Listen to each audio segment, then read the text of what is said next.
నమస్తే.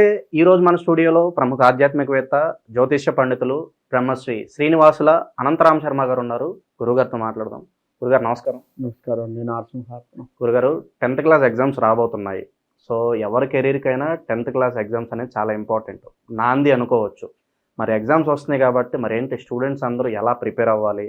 మరి 10th అయిన తర్వాత వాళ్ళ భవిష్యత్తును బంగారు బాటలో వేసుకునే విధంగా మరి వాళ్ళ కెరీర్ ఎలా ప్లాన్ చేసుకోవాలి? సో స్టూడెంట్స్కి ఏం చెప్తారు? ఒక మంచి దిశానిర్దేశం అయితే చేయండి స్టూడెంట్స్ కోసం. ఎలా ప్రిపేర్ అవ్వాలి?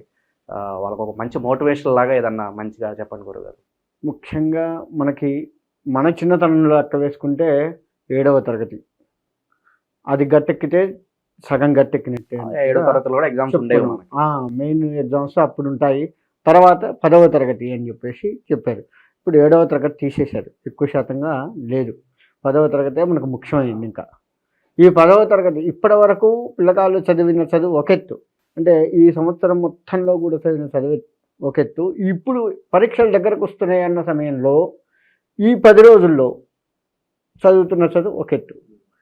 ఇప్పుడు చదివే చదువు ఎట్లా ఉంటుందంటే, ఇంతకుముందు మనం ఆడుతూ పాడుతూ చదువుకుంటూ వచ్చాం. 10th అయినా సరే పెద్ద దృష్టి పెట్టకుండా చదువుకుంటూ వచ్చాం. అయినా ఎంతో కొంత మన మెదడుకి ఎక్కుతూ ఉంటుంది కదా. ఇప్పుడు చదువుతున్నది కాస్త ఏకాగ్రతగా కూర్చొని, అది కూడా తెల్లవారుజామున 4 గంటల సమయంలో కూర్చొని కనుక మనం చదువుకోగలిగితే కాన్సన్ట్రేషన్ ఎక్కువ ఉంటుంది. ఖచ్చితంగా ఉంటుంది. ఎందుకు అంటే బ్రాహ్మీ ముహూర్తం అంటారు దాన్ని.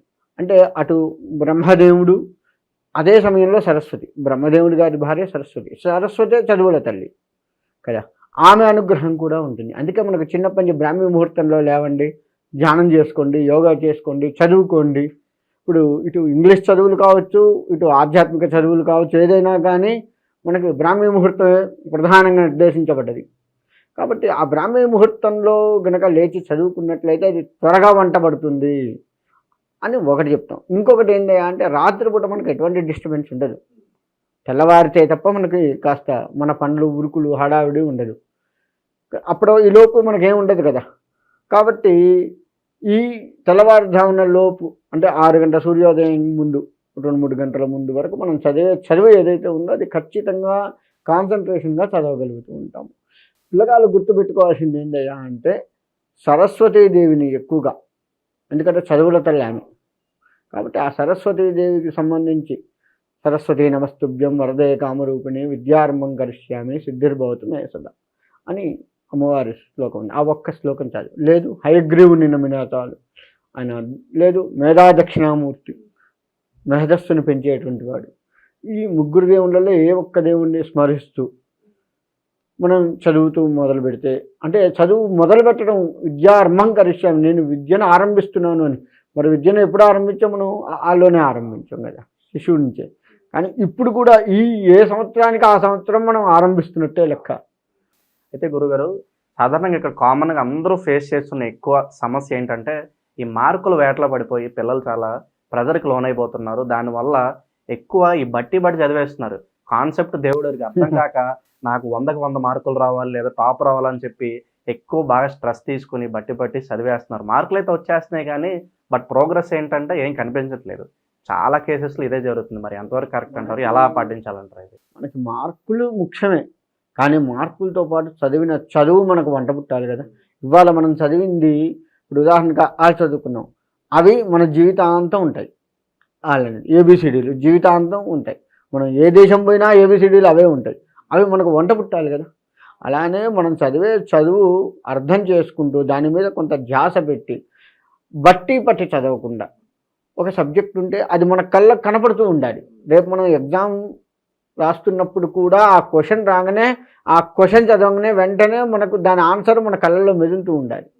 అందుకే మన పెద్దవాళ్ళు ఏం చెప్తుంటే, లెక్కలు చేసిన కళ్ళు మూసుకుంటే ఆన్సర్ కళ్ళల్లో కనపడుతుండాలి అని చెప్తారు. అంటే అంత ఇదిగా చదవాలి, అంత మనస్సు పెట్టి చదవాలి అని చెప్తారు. అట్లనే ఈ 10వ తరగతి పరీక్షలు ముఖ్యంగా మనకు మాట్లాడుకునే 10వ తరగతి కాబట్టి, ఈ 10వ తరగతి ప్రతి పాఠం కూడాను ఏ సబ్జెక్ట్ అయినా కానీ మన కళ్ళల్లో మెదలాలి, అలా చదవగలగాలి. అలా చదువుతూ ఉంటే ఖచ్చితంగా మార్కులు అనేవి వస్తాయి.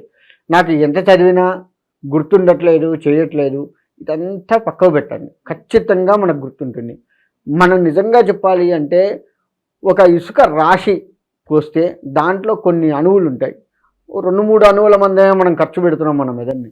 ఆ రాశి మొత్తం ఖర్చు పెట్టాలి. అంత జ్ఞాపక శక్తి ఉంది మనకి, కానీ మనం ఖర్చు పెట్టేది కొద్దిగే. అంటే మనం గుర్తుపెట్టుకునేది కానీ దాన్ని ఉపయోగించే విధానం కానీ కొద్దిగే.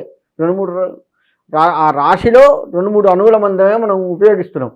కాబట్టి మనం ఖచ్చితంగా మనస్సు పెట్టి కనుక చదవగలిగితే ఖచ్చితంగా మనం మంచి మార్కులు సంపాదిస్తాం. ఆ చదివింది కూడా మనకు గుర్తుంటుంది, ఎప్పటికీ గుర్తుంటుంది.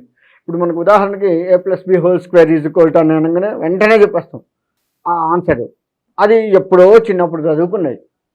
మరి ఇప్పటికీ మనం చెప్తున్నామంటే దాన్ని మన మెదడులో అటు విద్యార్థులు ఎంత గుర్తుపెట్టుకున్నారు, ఉపాధ్యాయులు కూడా దాన్ని ఏ విధంగా వాళ్ళకు గుర్తుండేటట్లుగా చెప్పాలి అన్నట్టు కూడా చెప్పారు కదా.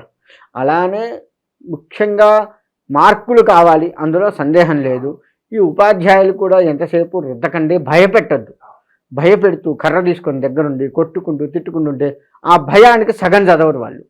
ఇప్పటివరకు మీరు భయపెట్టారు, మంచిదే చదవాలి అని, కానీ ఇప్పుడు కొంచెం వాళ్ళని తీర్చిదిద్దండి. ఎట్లా వాళ్ళు చదివితే బాగుంటుంది, మీ అనుభవాన్ని వాళ్ళకి నేర్పండి. అలా గురుగారు, ఇప్పుడు మాది వచ్చేసరికి మేము 90s కిడ్స్. ఆ టైంలో చూసుకున్నట్లయితే మేము చదువుకున్న టైంలో 10th క్లాస్ ఏ మొబైల్ లేదు, ఇంకా అదర్ ఎడిక్షన్స్ అంటూ ఏమీ లేవు. మహా అయితే ఇంటికి వెళ్ళినప్పుడు ఆ జెటెక్స్లో ఏదో పవర్ రేంజర్స్ వచ్చింది, అది చూసేవాళ్ళం, అంతవరకే. బట్ ఇప్పుడు వరకు చూడండి, ఇప్పుడు పిల్లలే ఫోన్లు వాడుతున్నారు, గర్ల్ ఫ్రెండ్స్ మెయింటైన్ చేస్తున్నారు. ఎక్కడో తల్లిదండ్రుల పెంపకమే చాలా వరకు సరిగ్గా ఆ పెంపకం సరిగ్గా జరగట్లేదు అంటారా, లేకపోతే ఎక్కువ లీనియన్స్ ఇస్తున్నారంటారా, ఏం జరుగుతుంది అంటారు? ఫస్ట్ ఏంటంటే పెంపకము సరిగ్గా జరగకపోవడం కొంతమందిది అయితే, ఎక్కువగా వాళ్ళని వదిలిపెట్టడం. వాళ్ళు ఏం చేస్తున్నా కానీ ఏం కాదులే నా కొడుకు ఏం తప్పు చేయడు అని ఒక వాడి మీద నమ్మకం పెట్టుకోవడం. కొడుకు మీద కూతురు మీద నమ్మకం పెట్టుకోవడం మంచిదే, కానీ లిమిట్ ఉండాలి దానికి. ఆ లిమిట్ ప్రకారంగా మనం దాన్ని ఫాలో కావాలి. తల్లిదండ్రులు వాళ్ళు ఎట్లా చదువుతున్నారు ఏంది కూర్చోబెట్టి 10th కాబట్టి ముఖ్యంగా కూర్చోబెట్టి ఇవాళ ఏం హోంవర్క్ ఉంది ఏంటి అని మొదటి నుంచి గైడ్ చేసుకుంటూ, ఇవాళ చదివింది ఒకసారి నాకు ఒప్పచెప్పు. వాళ్ళందరూ చదువుకున్నటువంటి వాళ్ళే కాబట్టి ఒప్పచెప్పు అని చెప్పి తల్లిదండ్రులు కూడా కూర్చోవాలి. ఒకవేళ చదువుకొని తల్లిదండ్రులు ఉన్నారు, వాళ్ళు చదువుతున్నారా లేదా టీచర్లను అడగాలి, కొద్దిగా వాళ్ళకి గట్టిగా చెప్పాలి. అట్లని చెప్పి పిల్లగాళ్ళని కొట్టి తిట్టి చేయొద్దని అట్లా చేయొద్దు. ఎందుకంటే ప్రేమతో నేర్పాలి. ఇప్పుడు పోలీసులు కూడా ఈ మధ్య ఫ్రెండ్లీ పోలీస్ అంటున్నారు. అట్లనే టీచర్స్ కూడా అంతే, ఫ్రెండ్లీగా ఉండి వాడిని ఒక ఫ్రెండ్ చెబితే వాడికి ఎట్లా ఎక్కుతుందో ఈ ఉపాధ్యాయులు చెప్తే కూడా వాడికి అట్లా ఎక్కేటట్లుగా వాడిని తీర్చిదిద్దాలి. ఆ విధంగా దిద్దుకుంటే ఖచ్చితంగా వస్తారు. ఒకటి. రెండోది ఏంటంటే ఈ ఉపాధ్యాయులు ముఖ్యంగా ఎట్టి పరిస్థితుల్లో భయపెట్టకండి, ఎట్టి పరిస్థితుల్లో భయపెట్టకండి. మీరు మార్కులు కావాలి కానీ ప్రేమతో వాడికి మార్కులు వచ్చేట్టు చేయండి తప్ప భయపెట్టి చేసి ఈ రాకపోతే నీ సంగతి ఉంది అది ఇది అని ఏ మాత్రం కూడా ఇబ్బంది పెట్టకండి. మన 10th క్లాస్ ఎగ్జామ్స్ అయిపోయిన తర్వాత మనం ఏ నిర్ణయంతో తీసుకుంటామో అదే పదిలంగా ఉంటుంది, అదే మన కెరీర్ డిసైడ్ చేస్తుంది. సో మరి 10th అయిన తర్వాత కెరీర్ ఎలా ప్లాన్ చేసుకుంటే బాగుంటుంది అంటారు? మరి ఈ 10th ఎగ్జామ్స్ అన్నీ అయిపోయిన తర్వాత ముఖ్యంగా మనం ఇంటర్ డిగ్రీ ఇలా కాలేజీకి వెళ్తాం.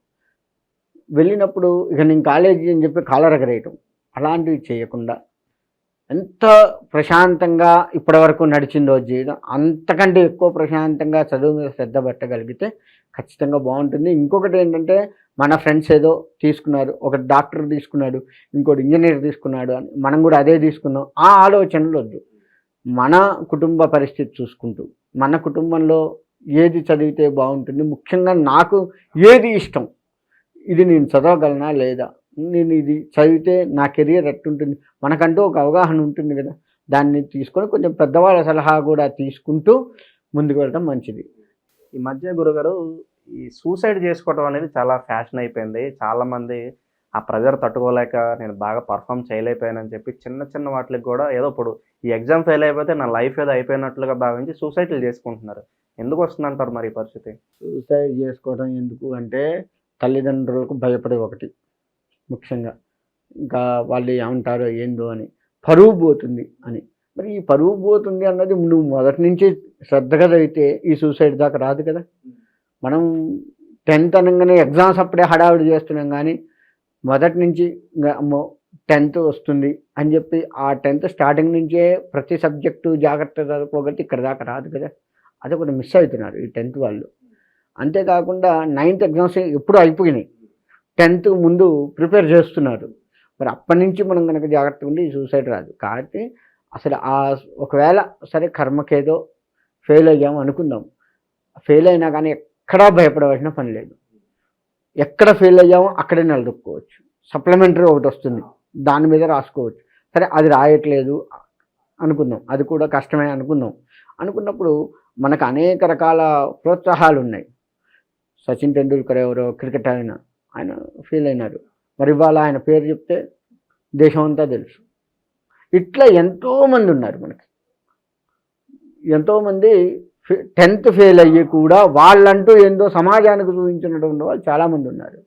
కాబట్టి మనం ఆ దిశగా ఆలోచించండి ఒకవేళ ఫెయిల్ అయిన వాళ్ళు ఉంటే. అంతేగాని సూసైడ్ చేసుకోవడం, మందు దాకా ఊరేసుకోవడం, లేకపోతే దేశాలు పట్టుకొని పోవటము, ఇటువంటివి చేయకుండా చాలా జాగ్రత్తగా ఉంటే ఎంతో మంచిది. ముఖ్యంగా 10th వాళ్ళు ఎక్కడా కూడా ఆడపిల్లలు లెక్క వేసుకుంటే ఈ మధ్యకాలంలో నేను ఒక 4-5 సంవత్సరాలు చూస్తే ఆడపిల్లలే ముందున్నారు చదువులో. 10thలో ఒక 20%లో 15 వరకు ఆడపిల్లలే ముందున్నారు. మొత్తం టోటల్గా 20 వేసుకుంటే 15 వరకు ఆడపిల్లలే ఉన్నాయి. ఆడపిల్లలు మీరు ఇప్పుడు ఎంత ముందున్నారో అదే ఉత్సాహంతో ముందుకెళ్ళండి. ఎందుకంటే ఒక ఆడది చదువుకొని ఉంటే ఇల్లు మొత్తం కూడా బాగుపడుతుంది, వాళ్ళ పిల్లలు చదివించుకోగలుగుతుంది, వాళ్ళ పిల్లలకి ఎట్లా చెప్పాలో ముందుగానే తెలిసి ఉంటుంది. కాబట్టి ఆడవాళ్ళు మీరు అదే ధోరణిలో వెళ్ళిపోండి చక్కగా. వాళ్ళు కూడా ఒకవేళ ఫెయిల్ అయి ఉన్నా కానీ ఎక్కడా టెన్షన్ పడద్దు. చక్కగా మీరైతే ఇప్పటివరకు ఎంత ముందు ర్యాంకుల్లో ఆధిక్యంతో ఉన్నారో మగవాళ్ళకంటే ఆ విధంగా ముందుకెళ్ళండి. వాళ్ళు ఎక్కడా కూడా టెన్షన్ పడకుండా చదువుతున్నారు నాకు తెలిసి. అదేవిధంగా మగవాళ్ళు ఆడవాళ్ళు అందరూ చదివి చక్కటి మార్కులు సంపాదించుకొని మన రాష్ట్రానికి, ఏ రాష్ట్రం వాళ్ళకి ఆ రాష్ట్రం ఉంది, ఆ రాష్ట్రం వాళ్ళకి పేరు తెచ్చుకునేటట్లుగా, పక్క రాష్ట్రం వాడికంటే మన రాష్ట్రం ఎక్కువ ముందంజలో ఉంది అన్నట్లుగా పేరు తెచ్చుకొని ముందుకు వెళ్ళాలి. ఆ విధంగా వెళ్తూ ఉన్నట్లయితే తప్పకుండా విజయం అన్నదే. ఎక్కడా కూడా మీరు టెన్షన్ పడకుండా చదవండి, అదొక్కటే నేను కోరుకునేది. సో 10th క్లాస్ ఎగ్జామ్స్ ఎవరైతే రాయబోతున్నారో వాళ్ళందరికీ కూడా మంచి మోటివేషన్ ఇచ్చారు గురుగారు. సో హోప్ఫుల్లీ అందరూ కూడా ఎగ్జామ్స్ బాగా పర్ఫామ్ చేసి జీవితంలో మంచి నిర్ణయాలు తీసుకుని అందరూ కూడా జీవితంలో సక్సెస్ఫుల్ అవ్వాలని చెప్పి మనస్ఫూర్తిగా కోరుకున్నాం. ధన్యవాదాలు గురుగారు. నరసింహ అందరికీ స్వామి.